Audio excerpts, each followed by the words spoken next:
আমি আজও পাগল তোমারই ওই প্রেমে, গেছি হারিয়ে রাতের আকাশে। তবে কি কাহিনী শেষ আমাদের?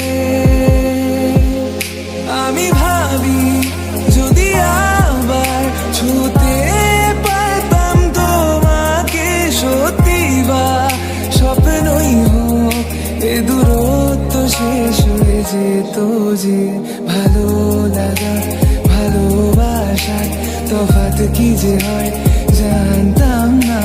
তবে কি আজ সব দোষটা আমার, দেরি করেছি বুঝতে, তবু ভয় পেও না, আমি আছি তোমার